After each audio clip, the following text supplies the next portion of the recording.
Thank you, Mr. President. Will the distinguished gentleman from Cavite yield to some questions regarding his privileged speech last week?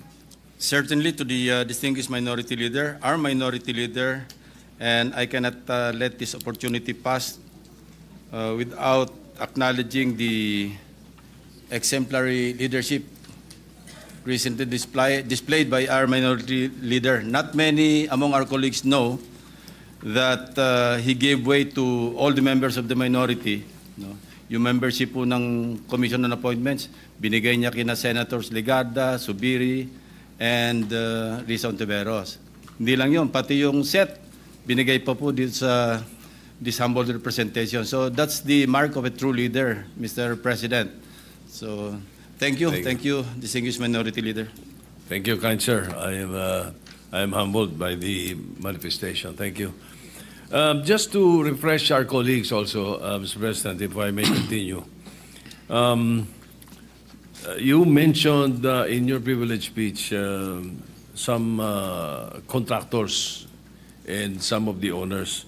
Now, Mr. President, may I go on? The Alpha and Omega construction and the St. Timothy constructions were included in the top 15 flood control contractor list from President Bongbong Marcos on during his press conference. And if I'm not mistaken, you also mentioned something to that effect in your privilege speech.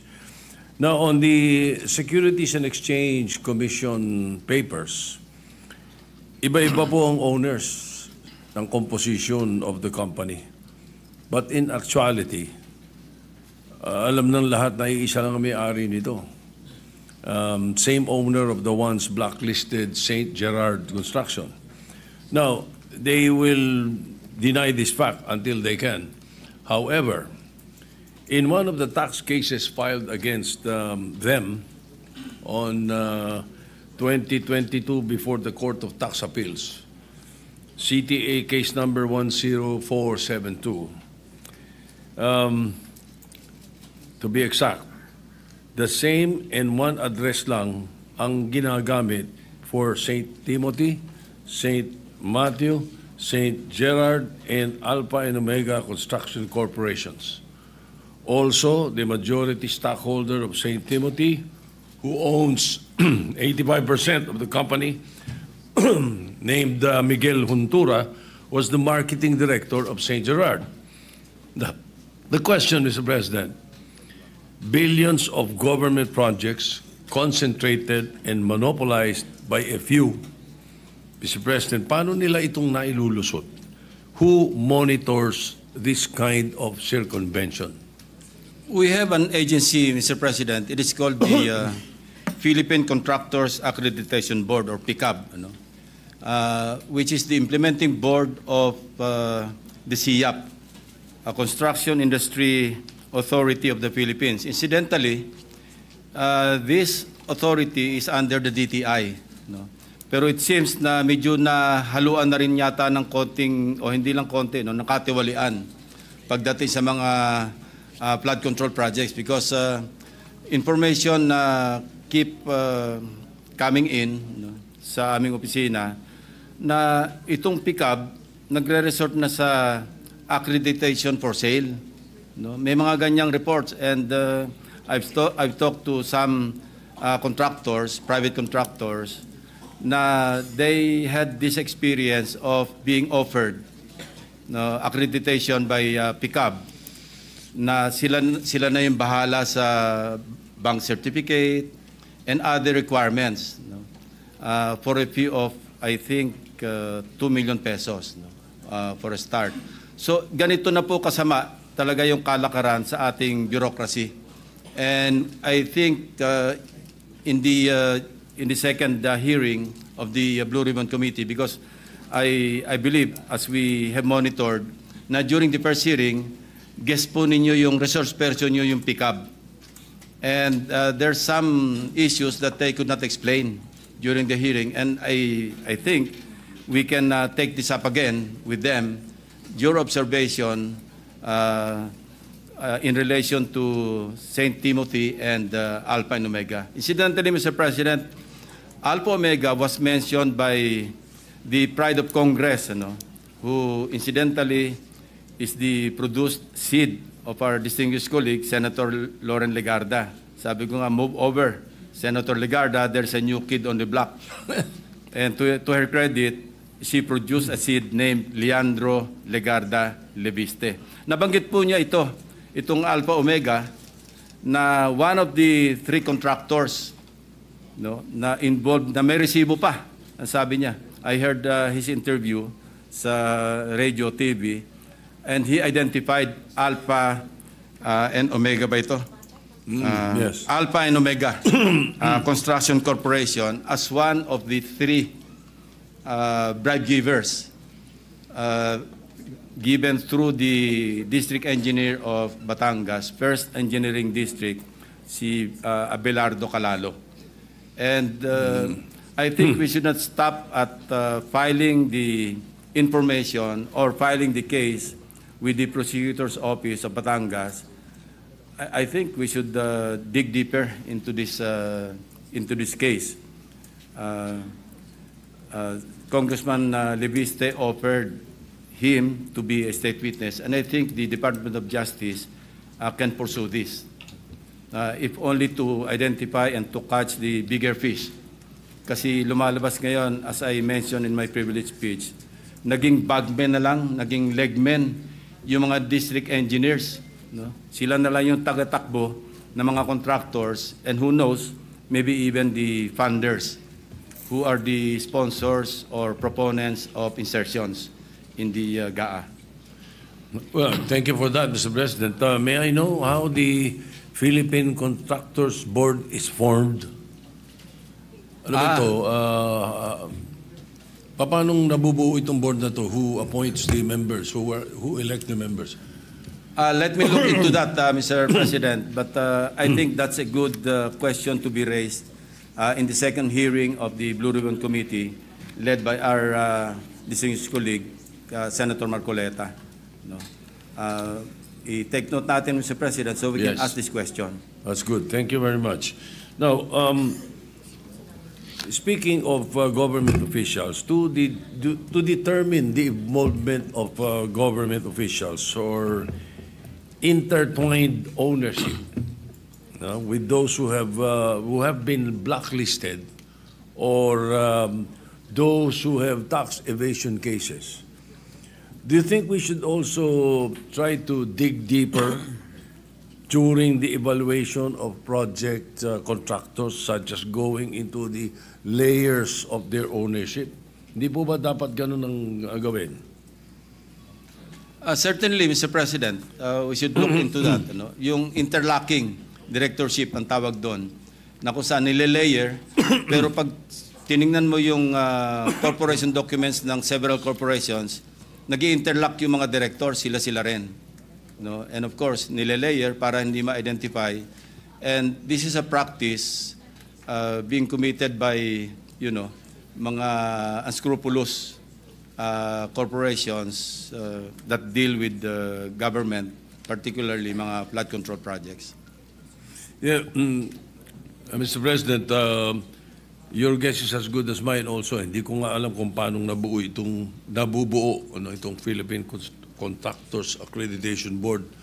Kasi in 2023, the Bulacan River Project amounted to 96.4 million, was deemed completed. However, upon the ocular inspection of the President, stated that more than 200 meters of revetment was not built. And the contractor is St. Timothy Construction Corporation. O sila na naman yun. So after this anomaly, the PICAB, o yung Philippine Contractors Board, the PICAB license of St. Timothy was renewed from 2025 to 2027, allowing them to again participate in other massive government projects. How is this? How can this happen, Mr. President, Your Honor? Most likely, Mr. President, ghost project po ito. Yung minention nyo na 96 million na peso flood control project. Ang nangyayari po kasi, Mr. President, as I also mentioned in my privilege speech, minsan yung lisensya ng contractor, hinihiram na lamang ng District Engineering Office at sila na nag-implement. And the District Engineer is the one, upon receipt of the what we call project designation order. So mag-organize na siya, he will appoint the project engineer, PE. And he will also appoint yung inspector unit, yung mag-i-inspect.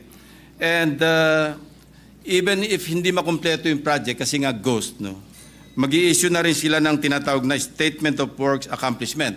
Puro papel po ang tumatakbo, ang umaandar without the project being completed. And I think there's a failure in the monitoring system of the Department of Public Works and Highways in the central office. Kasi meron silang monitoring office I think under a USEC in the department. Ito yung nagmo-monitor ng progress ng lahat ng mga projects, not only flood control projects, but all kinds of infra projects under the auspices or supervision of the Department of Public Works and Highways. So I don't know how high up yung syndicate, but it seems that the DPWH has become a playground of syndicates. Kasi nung sinabi nga ni Secretary Bonoan na isolated case ang First Engineering District ng Bulacan, I did not believe him, Mr. President. Kasi mismong ang Presidente, pag nag-iikot sa iba't ibang lugar, may nakikitang ghost projects. I myself, my team, was able to validate this in Nauhan, in Sitio Dike, Barangay Apitong. And I was listening to this interview by Secretary Bonoan. Sabi niya, miscommunication lang daw with the barangay chairman na sinasabing yung project, na sinasabing ghost project, ibang lugar daw. Well, ang sinabi niya, Barangay Dike. Barangay, hindi raw sa Barangay Apitong. Sitio Dike, Mr. President, is in Barangay Apitong. And our basis for locating that particular ghost project declared as completed, pero walang project na nangyari, pinabalidate lang namin doon sa barangay chairman and some residents na talagang wala silang nasaksihan na construction ng flood control projects in that area. Kasi isang sitio lang naman to, Mr. President. Ang sinasabi niya, miscommunication, mali raw yung aming team, which I cannot accept, Mr. President, because, I have this habit of validating, counter-checking, validating again before I open my mouth, especially in a privileged speech, because I know I will be fact-checked. And it really happened because andyan na yung media, nagpunta na doon sa mga binanggit kong ghost projects, and they were really fact-checking kung talagang ghost projects. And here comes the DPWH Secretary, no less, even accusing us, or insinuating at least, na mali kami, and mali rin daw yung media. So how could the Bulacan First District Engineering Office be an isolated case kung laganap na yung kaso? And man you, Mr. President, yung ginawa namin, in-undertake lang namin mga case studies because I already anticipated that line na hindi isolated case yan. Actually, we were ready to deliver, I was ready to deliver my privilege speech after Nauhan or after Oriental Mindoro. Sufficient na po yung mga case studies doon. But I told my staff, let's wait a while kasi sasabihin check yan, isolated case yung Oriental Mindoro. Let's go to other places. And luckily for us, Mr. President, the President launched 1 week after his SONA, he launched the Sumbong sa Pangulo .ph website. And it was very helpful, actually.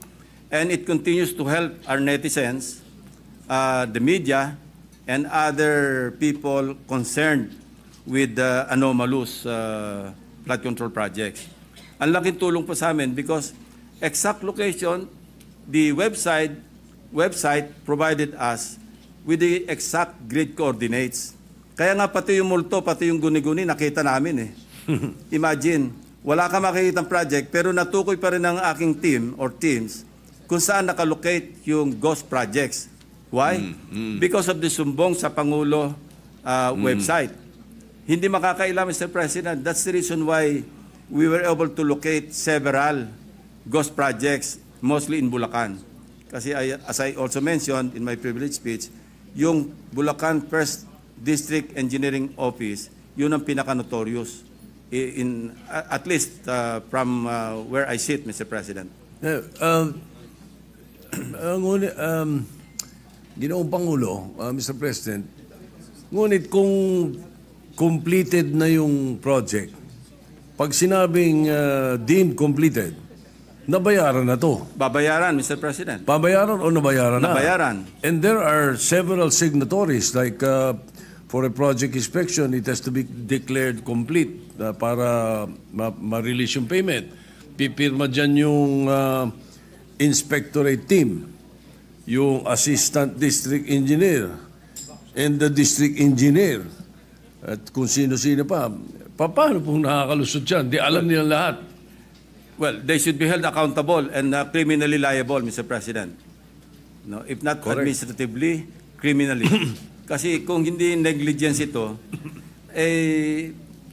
may criminal may violation sa batas, Mr. President. Kasi why would you certify on something na hindi naman totoo? No? And that's the reason why, kasi naabuso na in the course of time, Mr. President, hindi na nagkasya doon sa tinatawag kong pie sharing. Nagtipid pa, nagmenos pa, ginos project na, minaximize na. Kaya nga sabi ko, hindi na flood control ang hinahanap ng Pilipino, grid control. Kasi nasobra na yung grid na sinagasaan ng lahat. Wala na. Hubris, yung tawag natin doon, Mr. President, hubris. Kasi nahirate, and we also encountered cases or case studies wherein nag-ghost na, pinus pa yung lock harder, ginos pa ulit for the succeeding year. Kasi pagka nag-ghost ka na, ang pantakip mo, yung succeeding year project, di ba? Yung napondohan na naman. Pag pagtakpa na yon, mahirap nang hanapin yung ghost kasi meron talagang project. So meron kami na-encounter na 2 beses pang ginost, pangatlo, saka palang ginawa, pero na-late na, inabot na ng Habagat, inabot na rin ng Krising, Dante, at saka Emong. Pananaw po ng mga kababayan natin, kung itong mga pondo na to, hindi inilagay sa budget, ganun pa rin ang Pilipinas eh. Pero nakatipid tayo ng napakalaking pera na napunta lang sa bulsa nila. Hindi po ba? Ganun ang nangyayari. Yes, Mr. President. But kung hindi naman natin popondohan, wala naman tayong flood control projects. Wala naman tayong mga dikes that will protect our farmers in low-lying areas. So I think the better solution is really to, put our foot down on the entire process of implementing projects. From the time a legislator proposes an insertion in the budget measure, all the way sa implementation, dapat talaga mayroong nagmo-monitor. Ang problema, nagmo-monitor dito, Mr. President, DPWH din. Yung bang pick-up nasa DPWH? Hindi, Mr. President. This is an implementing board of the Construction Industry Authority of the Philippines, which is under the DTI. Kasi nagbibigay sila ng license eh. Doon sa hearing, if I'm not mistaken, the way I heard it during the last hearing, meron sila nung tinatawag na pick-up license na category. May category A. Yeah. No, may ganun, ano? Ano po ba ang threshold amount per project that you can bid out? Meron pong categorization yan eh. Mayroong classification table. Ito, based on the Board Resolution number 201, Series of 2017. Pick up din po nagka-categorize dito. Pag sinabi mong, General Engineering, pagka A, pag sa General Engineering, ang minimum net worth, yung equity, 30 million pesos. Tapos makakakuha ng credit points na 300 points. Merong hanggang sa umabot doon sa overall credit points. Now, doon sa third stage of adjustment on allowable ranges of contract costs, yung ARCC, no, ang sinasabi rito, pagka yung medium B, ito yung A, kasi large A yung double A. Ang sinasabi, yung single largest project above 75 million up to 150 million pesos. No? And then yung allowable ranges of range of contract cost up to 300 million. Yan po yung pagka ang sinabanggit ko kanina, ang category A, contractor A. Kasi hanggang quadruple A po yan, Mr. President. So may threshold. Meron po. Yun. Ngayon, Mr. President, this is based on records. Yung MG Samidan Corporation's license is category A. All right? Only. Yet, for the year 2022 to 2025, it bagged 58 flood control projects amounting to 5 billion .02. Lampas po, Mr. So, President. so is this it is definitely not within the allowed amount in category A license, ano? Yes, Mr. President. And this is one of the questions that we should ask PICAB to clarify. Kasi paano makakakuha ng ganong kalaking kontrata kung siya ay medium B or license category A? Kasi sinasabi rito sa table, ang single largest project above 75 million up to 150 million. And allowable range of contract costs up to 300 million. Kasi kung billion, medyo lampas-lampasan siguro. 5 billion po. Baka pang quadruple or triple A na yan, Mr. President. 5 So billion we should po. ask Ito pa. them. Maganda ito, lalong sumasarap. In 2019, itong MG Samidan's paid up capital is only 250,000 pesos. Lalo na, Mr. President. Ano? Di ba? Come 2022, how is it possible that their financial capacity increased to undertake billions worth of projects? I think, Mr. President, distinguished minority leader, we should attend the second hearing of the Blue Ribbon Committee and clarify po natin ito. Wala po yung ating chairman ng Blue Ribbon dito, but I have a comment, if I may, Mr. President, distinguished majority leader. September 1 din yata yung first hearing natin ng DBCC. Baka naman pwedeng pagsalisihin natin yung petsa kasi parehong gusto nating mag-attend do sa dalawang all too important hearings. So baka naman pwedeng mapakiusapan natin yung Blue Ribbon na ilihis man lang sa ibang petsa, not on September 1. Kasi September 1, Is it I at don't the know same time? kung anong araw yon, but if it's session day, maubusan tayo ng oras. Is it at the same time?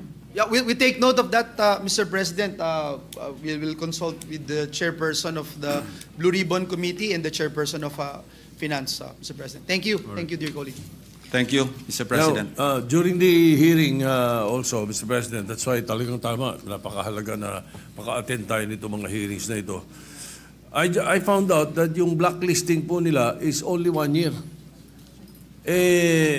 I feel that it's too lax a penalty for being blacklisted. Hindi lang yun tapos gagawa pa ng ibang kumpanya. Do you think we should come up with a sticker penalty? Let's say 3 or 5 years. Pag na-blacklist ka, dapat 5 taon, hindi ka pwede. What do you think, Your Honor, Mr. President?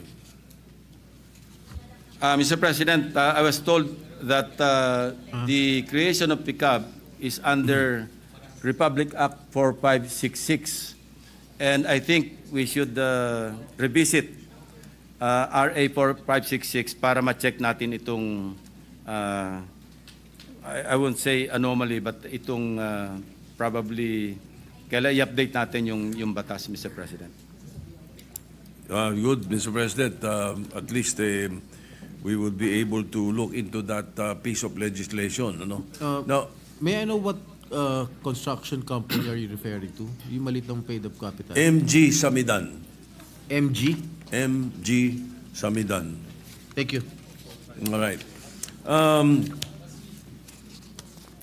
ito, madalas kong naririnig sa inyo ito during not only during the campaign, but many years ago. You're very concerned about the regional development councils, the local development councils. Ang sinasabi ninyo, dapat pag-akyat sa NEP or paggawa ng NEP, nakikinig sa local development councils, sa regional development councils, hindi po ba?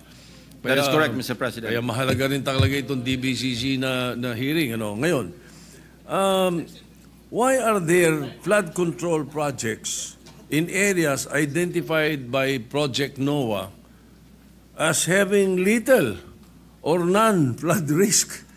Why are we spending billions of pesos on projects that these areas, when many areas are drowning during a single habagat? Paano nangyayari po ito? Ibig sabihin, hindi nakikinig doon sa Regional Development Council or yung Regional Development Council ang humihiling? Mr. President, this is one flaw in the budget process that we want to correct. And I've been very vocal in this regard. No? Dahil year in, year out, and I hope I have always raised this question. Our colleague, Senator Ligarda, when she was chairperson, paulit-ulit ko po yung tanong, bakit 20% lamang ng output ng local development councils, particularly our regional development councils, ang na-adapt sa NEP? Imagine 20%, and yet, dapat yung bulk ng mga projects, mga PPAs, no? Projects, programs, and activities, dapat ang bulk yan nanggagaling sa local development councils. After all, who would know better the needs and priorities of the localities than the local development councils? Ang nangyayari, Mr. President, alam nyo, yung district representatives natin should be represented in the local development councils, and they are. No? Even in the barangay development council, they can send their representatives. And then municipal, city, provincial, pwede sila mag-attend. And that's where they should, debate with the local government units na kailangan nila yung mga proyekto rin sa loob ng kanilang district. Na sa ganon, when the budget call comes, nakasama na sa National Expenditure Program yung output ng mga regional development councils. Anong nangyayari, Mr. President? Normally, they don't participate. Why? Because sabi nila, pagdating naman sa Congress, kami naman ang bida eh. Mag-i-insert lang kami. Ang problema sa insertions, walang consultation sa end users. Local, yeah. Sa local government units. Wala rin consultation sa mga implementing agencies.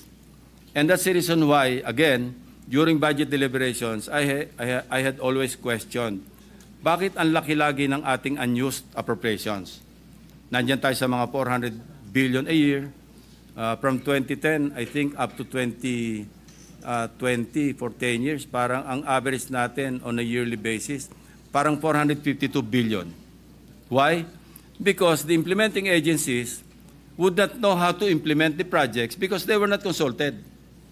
And remember when we talked to Senator Mark Villar, some time ago, I thought he would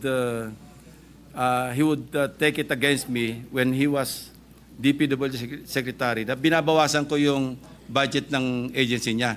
And he told us, no, as a matter of fact, we were thankful, even the other agencies, other departments, were very thankful that you were pointing out that the insertions or the amendments introduced or proposed by legislators, hindi man lang sila kinonsulta. And that's the reason why yung unused appropriations kept adding up. Kasi kung hindi nila alam, wala silang program of works, wala silang planning, paano nila implement? Ang problema nga, Mr. President, and I think ayaw natin marinig ito. No? The Filipino people hate to hear this, and we're also afraid to say it. No? Pero ang nangyayari, pinapasukan ng personal interest eh. Yung insertions, bisan sometimes nagiging supplier-friendly or contractor-friendly. Hindi na iniisip talaga kung ano yung needs and priorities of their constituents. Halimbawa, nakadeploy yung contractor ako, congressman din ako, nakadeploy yung aking mga equipment sa isang lugar. Yung mobilization nun, pag-deploy ko sa ibang lugar, medyo magastos. So doon ako mag-i-insert doon sa lugar na nakadeploy ng equipment ko. Kahit hindi masyadong kailangan. Ay, talaga hindi kailangan, Mr. President. And sometimes, alam din naman natin to, Mr. President, na yung pagpili ng mga district engineers, mayroong say ang mga district representatives. No? It works both ways, Mr. President. Naglalabi yung district engineer para mapunta siya sa district. Ang gagamitin niyang tagalabi, district representative. Yun naman district representative, gusto niya, bata niya yung district engineer. So pag it has come to a point na pag nag-insert, minsan, hindi na ito hundreds of millions.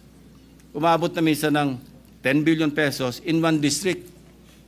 We heard stories about, or based on records, isang district 51 billion, isang district 15 billion. Malulunod sila doon, Mr. President. How can one district absorb, ang tinatawag natin absorptive capacity? How could it absorb 51 billion pesos worth of projects in a district? Tell me, Mr. President.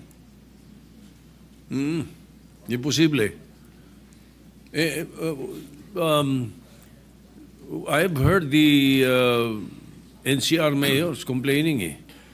Don't you think it's time that the local executives and the Sanggunians be actively involved in flood control projects in I their believe so, localities? Mr. President. No? Kaya lang, pag nag-sign off yung local government units, halimbawa, bago makapag-start ng project, yung contractor sa isang munisipyo o sa isang probinsya, at hihingi pa ito ng permit sa mayor, nadagdagan na naman yung ating... Yun. Yan ang problema natin, Mr. President. So I think, ang pakialam dapat ng mga local government units, by way of the Local Development Council, sa planning, Mr. President.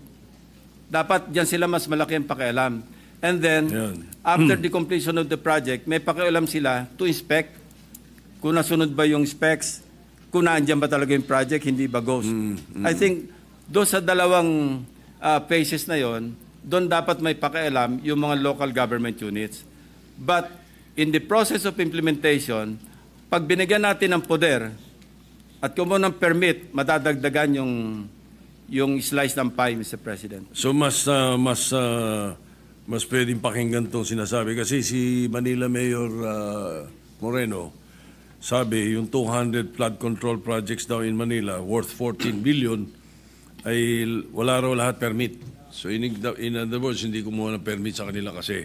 Pero ang sinasabi naman ni Mayor Belmonte, Joy Belmonte, many flood control projects bypass the LGU not as far as permits are concerned, but as far as the redundancy or alignment with their city plans. So more or less, lumilinya sa sinasabi mo, yung Yes, sinasabi Mr. ni Mayor President. Belmonte. All right. Now, one final question, Mr. President, Your Honor. Do you think it's time we put a cap on how many government infrastructure projects a contractor may be awarded? Let's say a maximum of 5 projects, tapos hindi annual. Total, ilang daan yung mga kontratista na yan, napakadami nila. Maraming maliliit, maraming gustong tumulong, nakukupong ng 15. 500 billion, 15. I think it's about time, Mr. President, we study the possibility of having a cap. Will you agree to that, Mr. President? I could not but agree, Mr. President, na kasama nito pag na-revisit natin yung RA 4566, the law that created the PICAB. No? Baka pwedeng lagyan natin ng cap. Huwag naman yung makopo ng... Well, there's always 1,000 ways to skin a cat, so to speak, Mr. President. No? Magagawa lang ng napakaraming corporations o construction companies yung isang contractor, di ganun din ang suma total, Mr. President. Pero doon papasok naman yung sinasabi natin sa board na scrutinizein nila ang mga members nitong mga kumpanya na ito at kung sino-sino lang. I agree, Mr. President. This is really a very complex problem. No? Maganda lang, it has come to light because of the son of the President, followed up by his Sumbong sa Pangulo website, kaya medyo nagising din yung ating mga kababayan na maging involved na because after all, these are taxes that they keep paying. No? Pumunta ka lang sa mall, sa grocery, tagakan agad ng 12% VAT eh. Wala naman lumiligtas sa tax, maski yung tax evader, hindi makaligtas sa VAT eh. And so also, we should all get involved and we should all really, for a change, you know. Kaya nga ako, when I was interviewed once, and I intend to manifest during the hearing, the first hearing with the DBCC, gusto ko i-manifest, Mr. President, for a change, i-adapt na lang natin yung NEP eh. So it's all on the executive department. I-monitor na lang natin how, or i-oversee na lang natin how they implement their own budget. No? But you know, it's easier said than done. No? Because we're only one house and we are 24. Of course, some of our colleagues have their own advocacies, no? Well-intentioned as they are, na hindi rin naman siguro papayag na as is where is yung ating NEP. okay. But I'm tempted to manifest and even move that we adapt. Wala pa tayong trabaho. May I, Pag-usapan Mr. natin, President, with the indulgence of our minority, I can end this now. I can end this, in Mr. that Majority particular- Leader. Thank you very much. At malaking bagay din nakatulong yung privilege speech ng ating colleague from Cavite. Congratulations for that and thank you very much. Majority Leader, thank you. Yes, I am done. Thank you. Thank you. Thank you, sir. Mr. President. Majority Mr. President, Leader. just one interjection, considering that our dear colleague, Senator Lacson, made that statement on the National Expenditure Program. I have heard in the news yesterday, or 2 days ago, that some members of the House were saying it's all in the NEP, even those projects that were inspected. So my only question, Mr. President, is it possible that in the submission of the National Expenditure Program, some of the nominations or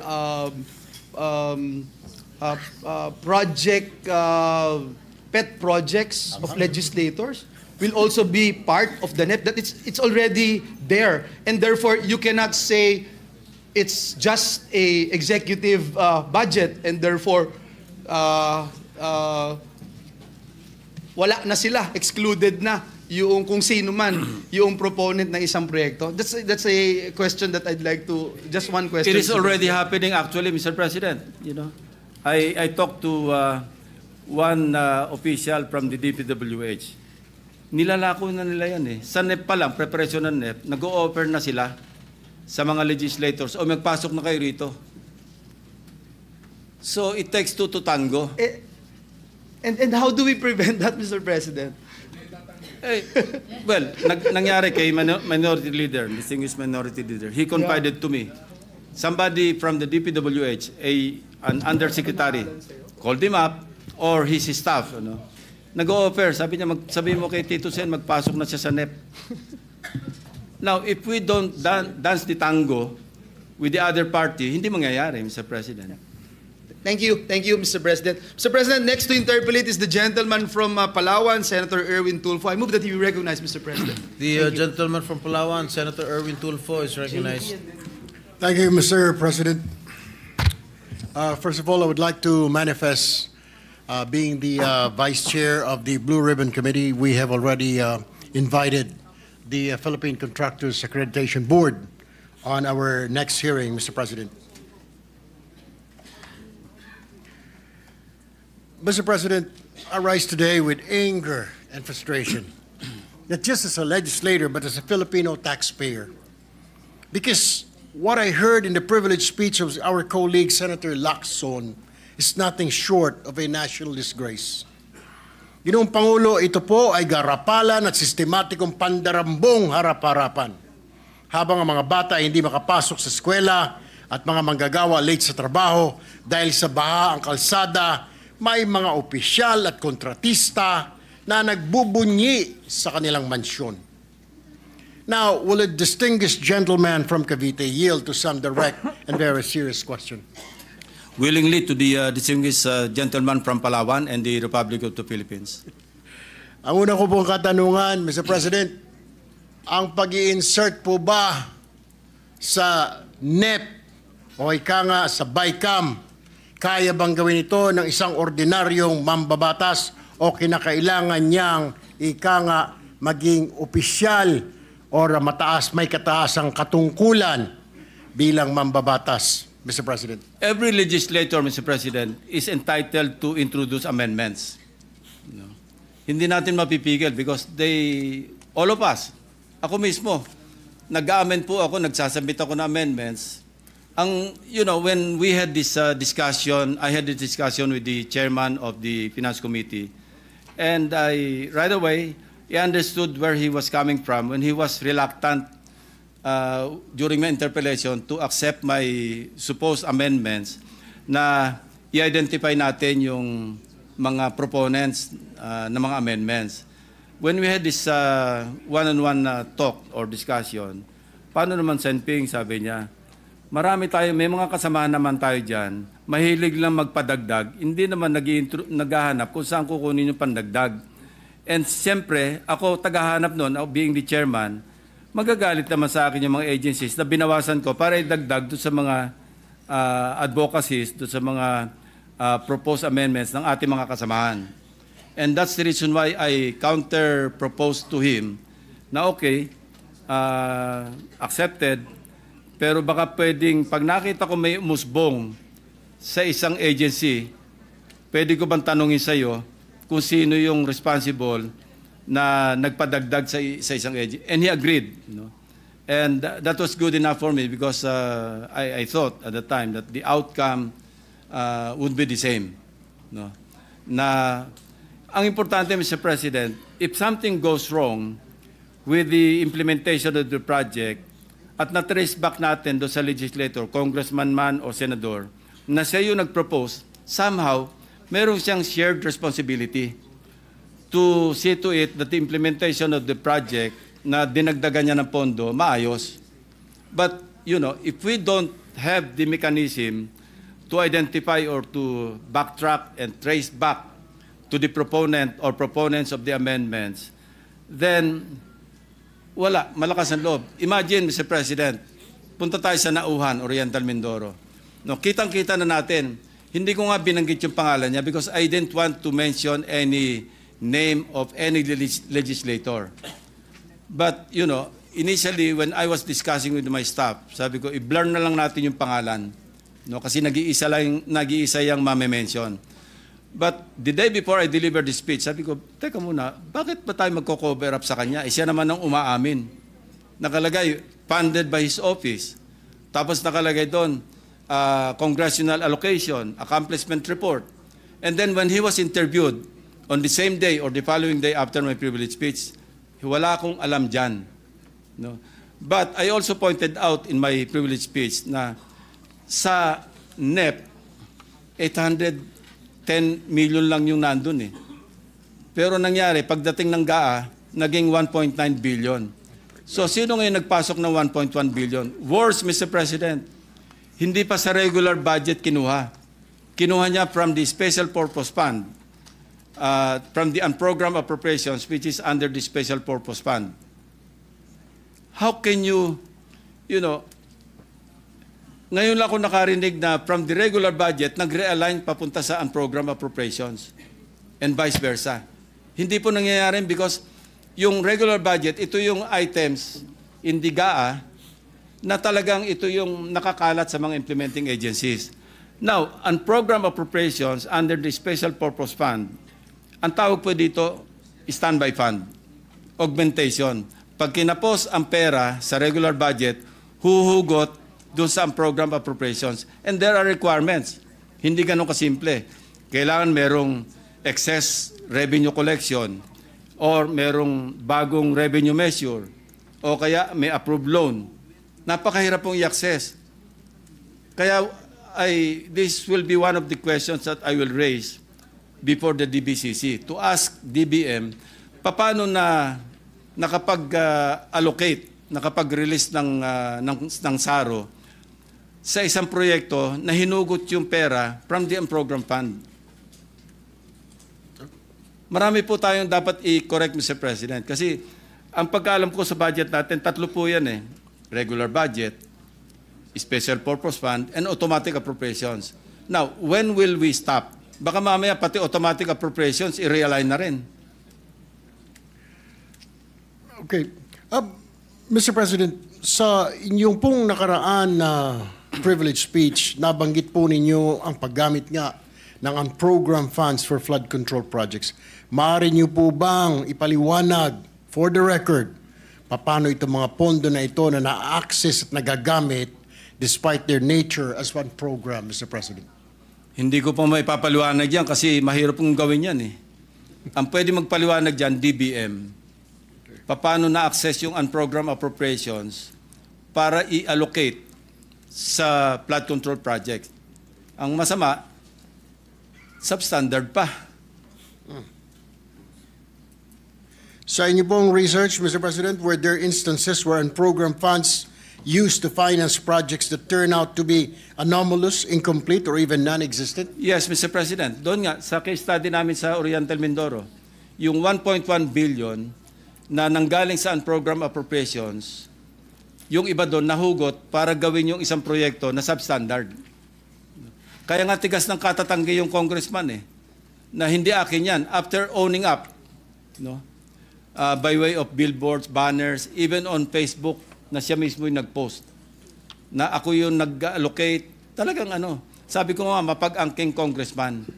Now, it's very easy to deny na siya yung responsible sa realignment or sa insertion because hindi mo matitrace eh, walang record. Sa House kasi, di ba, sabi nga ni Congressman Toby Tiangco, small committee. No?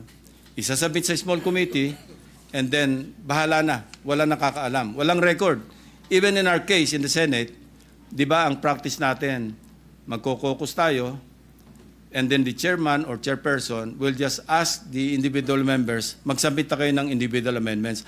I understand the predicament of the chairman, Mr. President, because if we tackle everything on the floor, hindi tayo matatapos. Kaya ginagawa na lang, for exigency, magsabit na lang kayo ng written amendments. But, Mr. President, sana man lang, alam natin kung sino yung nag-submit ng written amendments. Kasi meron daw tayong kasama rito, magdadagdag sa isang department ng 5 billion. Wala namang kasama kung saan kukunin. I think we should be responsible enough na pag nagdagdag tayo sa isang department, sa isang agency, tayo na rin ang humugot kung saan kukunin. Para kumpleto kasi zero sum yan, Mr. President. Para bang plus minus, we will end up with the same sum, total. Kasi we cannot increase the budget. We can only reduce or maintain the total, the net total of the items or the funds for that particular GAA. Mr. President, you also mentioned coded budget in Bulacan First District. There were 28 projects all pegged in 77.199 million. Sa dinami-dami po ng ahensyang naghimay-himay ng budget, bakit po nakalusot? Bakit ngayon lang natin ito nakita? Bakit tila hinayaan natin na mangyari ito, Mr. President? The same question lingers in my mind, Mr. President. Paano nangyari? I cannot answer your question, Mr. President. Mr. President, sa darating po na budget deliberation, paano po ito dapat bantayan, lalo na ng mga parte ng inyo pong grupo, ng minorya? Well, sa akin, one good deterrent is to identify the proponents of the amendments or insertions. Malaking deterrent po yun. Kasi sa ngayon, malalakas ang loob na mag-insert in the billions or tens of billions of pesos. Kasi alam nila, hindi naman sila ma-identify eh. But if they know that the records would show kung sino yung mga nag-introduce ng amendments or insertions, then that's a good deterrent. Hindi lang yun, Mr. President. Sabi ko nga kanina, there will be a shared responsibility on the part of the proponent or proponents to really monitor yung implementation ng mga proyekto na sila mismo yung responsible for the insertion. Mr. President, to what extent do members of Congress or local officials have discretion or influence in identifying flood control projects in their areas, Mr. President? There should be no discretion, Mr. President. Dapat ito nakapasok lahat do sa local development plans being submitted all the way up, from the Barangay Development Council to the municipal or city to the provincial, and eventually to the regional development councils. You know, I'm glad that the President issued Executive Order number 82, enhancing or strengthening the regional development councils. And I hope maging active talaga yung mga regional development councils, yung mga local development councils in the crafting of the National Expenditure Program. Ang problema, the timing is off. No? I heard from most governors na while the budget call happens sometime in February, March, April, prior to the zone of the President, kasi within 30 days, kailangang may sabit na yung NEP sa House of Representatives. The problem is, hindi pa tapos yung mga regional development councils. Late na sila. So hindi na sila makakahabol sa budget call. I think DBM or the DBCC, Development Budget Coordination Committee, should take a second look doon sa timing or the pacing of the budget process. Mauna sana dapat yung pag-submit ng mga regional development councils. Anyway, members din naman doon yung mga regional directors ng national agencies, along with the governors. Dapat mauna sila bago mag-budget call. Na sa ganun, nakasynchronize yung mga needs and priorities ng mga local government units doon sa ipiprepare na National Expenditure Program or the President's budget. Pangulo, nabanggit din po ninyo sa inyong nakaraang privilege speech na may mga contractors tulad ng Darcy and Anna Builders, Wawa Builders, that are repeatedly implicated in fake or recycled projects that are so-called ghost or guni-guni projects. Bakit po nangyayari ito? Ano po ba, meron po bang pamamaraan, Mr. President, na maiwasan na ito sa susunod, na ito po'y matanggalan na lisensya, na ito po'y makasuhan para hindi na po umulit pa? Rightly so, Mr. President. We really should run after these people, But, of course, we also have to rectify yung mga flaws sa ating sistema sa gobyerno rin. Because it is the PICAB that issues accreditation, even to agencies na nabanggit na nga ni Minority Leader kanina, na may kaso na sa Court of Tax Appeals, nire-renew pa yung accreditation. Tapos single A lang yung ang categorization, bibigyan mo ng pagkalakalaking proyekto. So these are things that we should tackle when the Blue Ribbon Committee resumes its next hearing. We should raise this issue with PICAB, with DPWH, with all the agencies that should clarify these matters. Mr. President, I have last two questions. Would the good gentleman, the former chief of the Philippine National Police, that the existing or that the specific gaps or loopholes in the current accountability chain from project design to fund release to monitoring allow corruption and inefficiency to persist unchecked? We should not allow, Mr. President. And we have this mandate of oversight, because pag nagpasa tayo ng batas, our duty doesn't stop there. We should monitor, we should exercise our oversight function as members of the Senate, as members of Congress, to see to it that the law that we passed are properly implemented. In this case, the General Appropriations Act. Mr. President, would you agree to have an independent third-party inspection of projects to detect ghost projects or substandard construction in real time? Kasi po, may sabwatan ang DPWH at ang COA. So, sang-ayon po ba kayo na magkaroon ng third-party inspection? Sang-ayon po ako, Mr. President. Distinguished gentleman from Palawan. Regarding calls for independent audit investigation, would you support including local community-led monitoring or citizen reporting platforms to add another layer of oversight, Mr. President? I agree, Mr. President. Finally po, Mr. President, would you happen to know ang contractor na kamag-anak po ng isang COA official or other government agencies? Alam po natin lahat yan, Mr. President. Maraming salamat po, Mr. President. Now I yield the floor. Thank you. Thank you, Mr. President. Thank you, Senator Tulfo, Majority Leader. Yes, so Mr. President, next to interpolate is our Deputy Minority Leader, Senator Risa Ontiveros. I move that she be recognized. Senator Risa Ontiveros, recognized.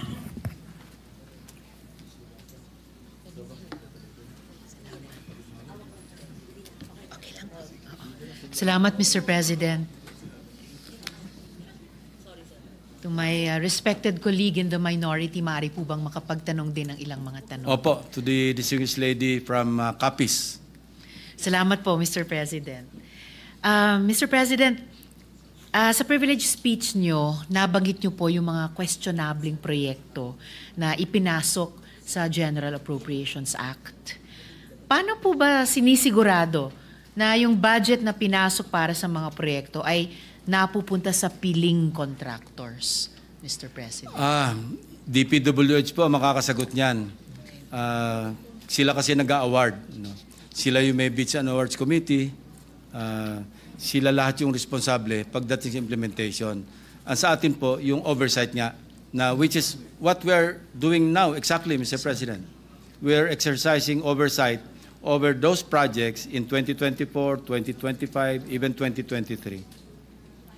Salamat, Mr. President. Kaya talagang magiging napaka-importante ng papel ng DPWH dun sa pagpapatuloy na Blue Ribbon Committee hearings na lalahukan po natin mula sa Minoria, whether to prove us right na pwede tayong may assumption of regularity or tumulong sa Blue Ribbon at tumulong in the wake nung inyong explosive na privilege speech, ipakita o ibunyag yung katotohanan kung paano maaring kahit yung ilang mga kawani or opisyal nila ay naging kasabwat pa sa katiwalian. With all the safeguards naman po sa ating bagong-bagong amyendang procurement reform law, sa modus na inilarawan po ninyo, Mr. President, sa inyong privilege speech, may mga contractor pa rin na nakakalusot. How are they therefore able to game the process? Kaninong approvals mula sa gobyerno ang kinakailangan ba nila para ma-fix ang bidding, makagawa ng less than standard projects at makatakas pa sa pananagutan, Mr. President? The real culprit here, Mr. President, is collusion. Without collusion, hindi po pwede mangyari ito. We encountered one DPWH official. Hindi ko na sabihin ko anong lugar, pero minor official po ito na nasa District Engineering Office. No? Ayaw nyo pong mag-sign off kasi member siya ng inspection team. Pagka may ganun, hindi makakalusot kaya merong isang ayaw makisama. So, the real culprit really is collusion. Pag nagkaisa-isa yung sindikato, patay na si Juan de la Cruz, Mr. President. At alang-alang kay Juan de la Cruz, sana, Mr. President, mabuhay yung ganyan mga minor members. At mabuhay si Leandro Legarda Leviste, mabuhay Mr. si Leandro Legarda Leviste. No, this is the Mr. first time that I President. heard na yung congressman mismo ang nagpa-entrap doon sa nagbabribe sa kanya. No? It's really a breath of fresh air. No? Hindi, talaga, no, not because Senator Legarda is here. You know. Hindi ko kaano si Leandro, but I feel very proud of him. Ano? And I'm proud to be associated na at least colleague natin sa Senate yung nanay niya. Speaking as a fellow woman, maraming salamat po para doon, Mr. President. At sana nga po, yung nararamdaman po ninyo, Mr. President, na breath of fresh air, pag pinagsama-sama yung mga dumarami at lumalakas na efforts sa ngayon, yung sinight po ninyong website na nilaunch ng Office of the President, yung inyong privilege speech, Mr. President, yung pioneering effort ni Representative Leviste, yung pagpapatuloy ng ating Blue Ribbon Committee hearings, ay sana po talaga magkaroon ng isang kind of counter-collusion dito sa collusion na sinasabi nyo nga, Mr. President, na yun ang pinaka-culprit para itong mga krimen na ito and continuing crimes na ito ay hanggang ngayon, hanggang sa point in time na ito ay hindi pa effectively challenged. Baka ngayon po ay pwede po nating pagtulong-tulungan lahat. Yes, dito Mr. sa President. Senado. If it's not asking too much, I would like to propose that the Sumbong sa Pangulo website be expanded to cover other infrastructure projects, hindi lang flood control. It will really help a lot because it helped us a lot in preparing our privilege speech. Ang laki pong tulong talaga. I can believe you, Mr. President, at sana agad maipahayag iyon ng ating PLLO sa Office of the President.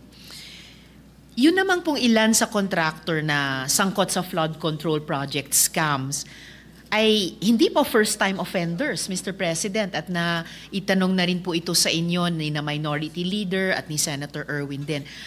Halimbawa, St. Gerard Construction na pagmamay-ari din ng mga diskaya, blacklisted na po nung 2020 pa lang, di po ba? Nung 2016 naman, nasuspindi sila, pero ayun na nga po, nagpalit na lang ng pangalan, nakakuha pa rin ng 440 million pesos worth of contracts. At isa pang halimbawa, yun na nga pong Ed Marie, hindi po ba na mayroon na yung track record ng serious contract violation. So, meron po tayo ditong mga recidivist, mga repeat offenders, Mr. President. Yeah. What can I say, Mr. President? What can we say, Mr. President? So, ito po yung usapin ng blacklists. Tinalakay din nga po ni Minority Leader. How would blacklists work if, yun na nga, nagpapalit lang sila ng pangalan, Mr. President? Sa kaso nitong mga diskaya, mayroon silang St. Timothy, Alpha and Omega at St. Gerard nga na pinag-usapan niyo earlier. Tapos ngayon, lumalabas na may isa pa, Elite General Contractor. How would blacklists work kung nakapagtatayo lang din ang mga contractor ng bagong kumpanya para ikutan yung blacklist na yan? At bakit pa tayo nag-blacklist? Tapos nakakabalik lang. So, ang tanong ko po, Mr. President, how? How can we impose a true, effective blacklist kung saan yung mga abusadong contractors hindi na talaga makakuha ulit ng kontrata? At ito, napag-usapan nyo rin earlier, Mr. President, kay Minority Leader, hindi ba dapat sinuspindi na sila ng PCAB mismo, ng Philippine Contractors Accreditation Board? Di ba dapat may one-strike policy tayo? Or sila, yung PCAB mismo, Mr. President? Yes, I think, sorry, a closer coordination and cooperation, interagency, SEC, PCAB, DPWH, at least magkakaroon din ng checks and balances. Ano? Kasi siyempre magre-register yung corporation sa SEC or kung sole proprietorship sa DTI. So kung ma-check by way of good record check and background investigation, kung blacklisted, maski iba yung pangalan, matrace nila na pareho rin pala yung mga incorporators, wag na lang nila i-register as a corporation sa SEC. So a close coordination and cooperation between and among the different agencies of government, wag lang sila magkukulud. No? Dapat check and balance sa halip na collusion.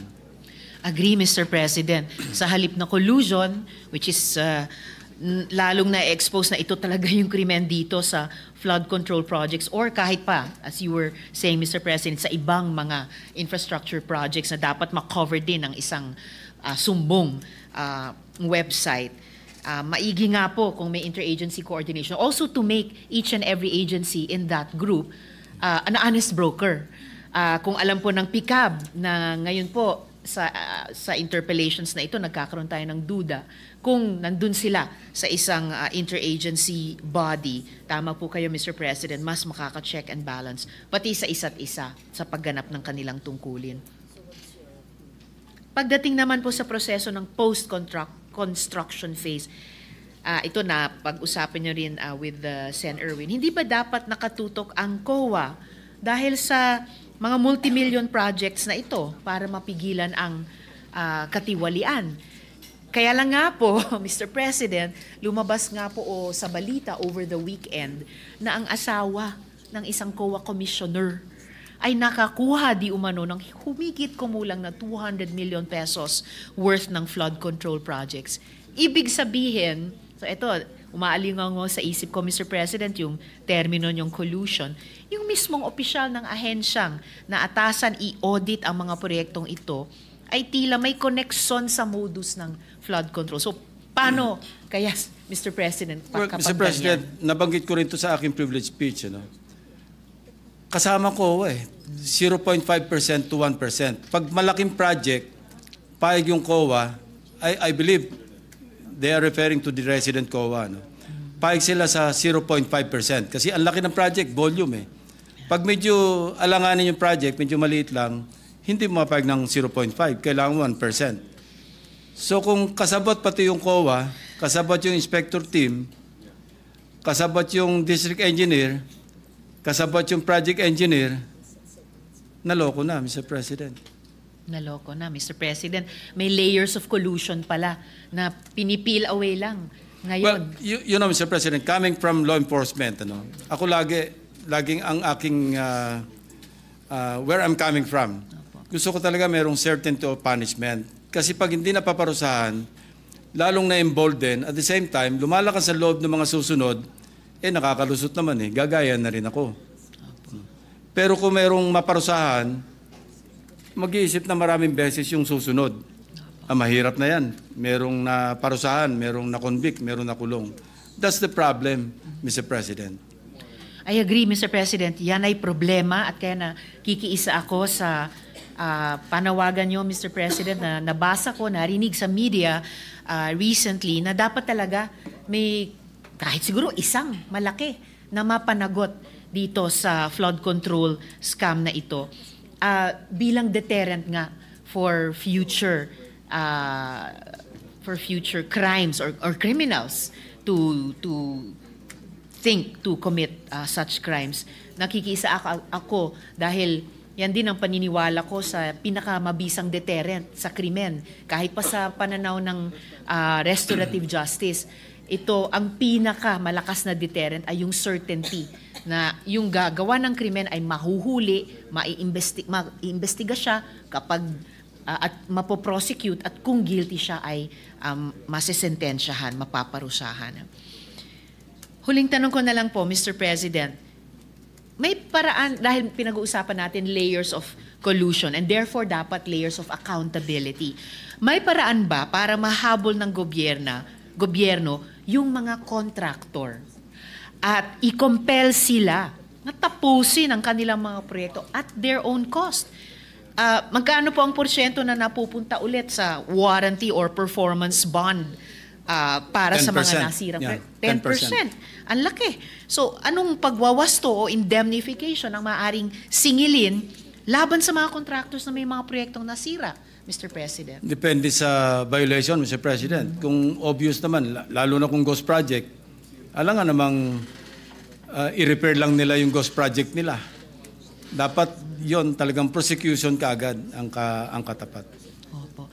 Alam nyo, Mr. President, sa privilege speech nyo at lahat ng mga sumasabay na developments, nagkakaroon tuloy ng bagong kahulugan ng ghosting.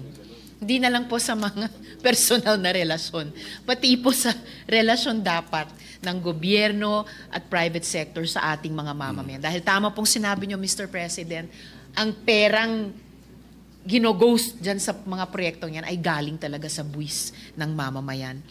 So in closing, Mr. President, lubhang nakakabahala ang tila sabuatan, collusion nga, na nagaganap sa pagitan ng iba't ibang ahensya ng gobyerno para makakubra at makalusot sa modus ng flood control. Mula sa mga baluktot na contractors na gumagawa ng substandard at ghost projects, sa mga opisyal na mga ahensyang naatasan mag-implement ng mga proyekto na pumoporsyento naman sa mga proyekto ang ibang mga politiko o nagtangkang maging politiko na nakikinabang sa pondo ng bayan, hanggang pa sa ilang taga-COA na dapat nire-review ang mga kontratang ito pero tila naging kontratista rin. O mga pikab na kailangan pang patunayan sa Senado, sa Blue Ribbon na ginagawa nila ang kanilang tungkulin talaga. Marami pong salamat muli, Mr. President, Senator Lacson, sa pagbibigay liwanag sa issue na ito. At ngunit, Mr. President, totoong hindi ito nagtatapos dito. Maraming salamat po, Senator. Thank you, Mr. President, and to the distinguished lady from Capiz, maraming salamat po sa inyong mga tanong. Thank you, Senator Risa, Majority Leader. Yes, Mr. President, next interpolate is this representation. I move that I be recognized, Mr. President. Who? This representation. All right. Please proceed. Mr. President, I would like to manifest my support to the revelations made by the gentleman from Cavite in his privilege speech, and ask a few questions later. Ang issue pong ito tungkol sa mga flood control projects ay hindi po biro. Ito po ay nagdudulot ng pagkawatak-watak ng mga tirahan, ari-arihan kabuhayan. Tila inanod at tinangay ng rumaragas ang baha ang pera ng sambayanan dahil sa kapabayaan at kasakiman.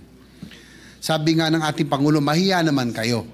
Pero ngunit talagang hindi siguro tinatablan ng hiya ang mga walang hiya. Nung nanonood nga ako noong isang linggo, Mr. President, na habang sa presentation at sa privilege speech ni Senator Lacson, nasabi ko sa sarili ko, hindi na sana babaha kung ang kinapalan ang mga semento at ang mga bakal. Ang problema, yung mga muka ang kinapalan. Mayroon po tayong natanggap na may impormasyon na talamak ang korupsyon sa isang district engineering office na binanggit na rin po ng ating pong nagbigay ng privilege speech, yung po district office ng DPW sa Bulacan. Ang mga impormasyong po ito, Mr. President, ay kinukumpirma rin at naisiwalat na ng anomalya nung nakaraan. Ngunit nais ko pong bigyan diin na ang punot dulo po ng lahat ng ito ay ang kawalan ng plano o ang hindi pagsunod sa master plan. Ang kawalan po ng malinaw na pangmatagalan na plano sa ating infrastructure, ang patsi-patsi o putso-putso na mga paggawa ng pagbibigay ng puwang para mamayagpag ang korupsyon. Mr. President, the slightest irregularity can ruin the structural integrity of an infrastructure and can cause it to crumble. Ito po yung unang tanong. Mr. President, nabanggit po ng good senator noong isang linggo na may mga salta kayo na hindi nyo natagpuan kahulugan sa dictionary kundi sa corruptionary. No? Yun po yung inyo nabanggit. May mga kumausap po sa ating opisina na meron din sila nabanggit na ilang termino tulad ng pang-sports at pang-pamilya na mga proyekto dito sa mga notorious na mga district DPWH district office na narinig nyo na po ba yun? Yung pang-sports at pang-pamilya na mga projects. Ngayon lang po, Mr. President. Ang nakaligtaan kung isama sa corruptionary, yung sahod. Alam niyo po ba yung sahod? Ito yung mga collusion ng mga contractors na sumasama sa bidding. Yung iba doon, sasali, pero alam nilang talo sila, sasahod na lang sila. Porsyento na po. Babayaran na lang sila para magpatalo. Para maging legit lang yung bidding, kailangan may mga kasaling iba. Pero kasama na sa gastos yun. So malaki rin. In 1 year, parang 100 milyon din naabutin yung nakalaang pondo para sa mga sahod. So nakalimutan kong isama sa corruptionary yung salitang sahod. Nakasahod na lang sila, Mr. President. May meron tayong may I want dalawa to hear the pang-pamilya and pang-sports pa, Mr. President. Kung nyo maalala yung dating commercial ng Rabing Alcolio, may pang-pamilya at may pang-sports. No, dito naman po, may dadagdag natin sa yung corruptionary na binanggit. Yung pang-pamilya, ito po yung mga lehitimong project na dumaan sa tamang proseso, may maayos na planning at budgeting at talagang natapos, may accomplishment. Yung pong pang-sports, ito po yung tinatawag po nila na ito yung pwede nila paglaruan. No? Na, kumbaga, kadalasan ay ito yung binanggit nyo na katang-isip o guni-guni na ang mangyayari ay wala ng delivery. So ito po yung pang-sports. No? Ito yung talagang pinipera lang at walang delivery. So at least maidagdag po natin sa corruptionary. Thank you for the education, Mr. President. Mapunta naman po tayo, Mr. President, dito sa usapin ng bungi-bungi na mga flood control projects na binabagsak sa mga local government units dahil itong mga nakaraang linggo after nung Blue Ribbon Committee hearing ni Senator Marcoleta at ng privilege speech ng gentleman from Cavite ay may sari-saring mga LG officials ang nagsalita na marami daw proyekto na hindi nila alam at hindi po nakonsulta sa kanila at basta na lamang binaba sa kanila. Gaya ng inyo nabanggit. Posible ba na kahit na hindi kailangan ng lugar o ng LGU ang proyekto ay ito isinisagawa at pinipilit na isaksak upang ma-disburse lamang o magamit yung pondo? Posible po. I believe na merong mga ganyang mga kaso, Mr. President. So, nangyayari dito, Mr. President, nakakalungkot. No? Kahit hindi kailangan, gaya nga na sinabi ng mga LG officials, talagang dinadala na lang yung pondo, magkakaroon ng proyekto, mukhang ibig sabihin yan, Mr. President, Your Honor, mukhang alam na natin na talagang pagkakapirahan lamang Alam ito. na this. Alam na this. Mr. President, ganitong kalakaran ay dapat nang matigil. Ako'y naniniwala. No? Hindi po na, ang nangyari, hindi na po need-driven. Gaya nung nabanggit nyo kanina. Ang mga proyekto, kundi greed-driven. No? Hindi na need-driven, kundi greed-driven. So paano po natin kaya ito mapipigilan na hindi na mangyari? Ang pagiging aktibo ba ng regional development councils na dapat ho dumaan sa kanila muna ang mga nasabing mga proposed projects bago po ito dumaan, kung sakaling dumaan sa NEP o kaya sa insertions, ay dapat ho sigurong maging aktibo ang regional development councils. That should have been the practice, Mr. President. Kailangan talaga mag-emanate from the local development councils yung mga proyekto, karamihan doon at least, except the mga big ticket projects, talagang national yon. Pero pagka needs and priorities ng local government units sa pag-usapan, dapat sa kanila manggaling. Tsaka naalala ko, Mr. President, nung ako'y nasa House pa, no, dati po ay pag national projects, ay it's left with the national offices. Ang pwede lang ho natin magkaroon intervention, yung po mga barangay roads, no, yung mga very local, barangay halls, municipal roads, and the like. Kaya lang mukhang in the recent years, mukhang naiba po ang lahat ng ito at mukhang tinakailangan. Kailangan talagang magkaroon ng overhaul para po mabalik sa bago, sa dati. I couldn't agree more, Mr. President. Mr. President, meron dahil tayong impormasyon na nakalap na ito po nakakabahala din, no, na minsan pag lumabas po yung General Appropriations Act, kasi po yung mga contractor na nag-aantay, yung mga DPWH at iba pa, malalaman lamang kapag kung ano po yung mga lumabas, no? So yung mga detailed matrix, mga project plan, minsan daw in 2 weeks kinakailangan ho nilang tapusin. So nakakabahala dahil ito ang magiging dahilan kung bakit nagiging bungi-bungi siguro ang proyekto, dahil ang nangyayari daw ho, Mr. President, hindi ko lang ho kung nakuha niyo impormasyon, na minsan dahil po sa oras, no, ay minsan tinuturo-turo na lang. Minsan yung coordinates ay mali-mali, kaya po siguro yung pinresent yung proyekto, yung sa Bulacan, yung sa Nauhan, ay hindi dikit-dikit. Sabi daw ay para lang magawa, ay dahil sa pagmamadali, ay tinuturo-turo na lang daw ng DPWH kung kanino mapupunta ang mga proyekto. Yan po daw ang nangyayari. It's happening, Mr. President. So yun po nakakalungkot, Mr. President, kasi po talagang kung bungi-bungi at patsi-patsi ang tubig, baha, ay tubig ay hahanap po talaga ng pupuntahan. Mr. President, hindi na po ako masyado magpapakahaba, but I'm just hoping to get the support of the gentleman from Cavite also and our colleagues na siguro hindi na po nakakatawa na pinipilit natin ang ating mga kababayan na maging resilient na lamang. Korupsyon at kawalan ng isang comprehensive master plan ang nakikita ko pong na dahilan kung bakit pa ulit-ulit ang pagbabaha at mga sakuna na dapat ay nabibigyan solusyon ng mga government infrastructure projects.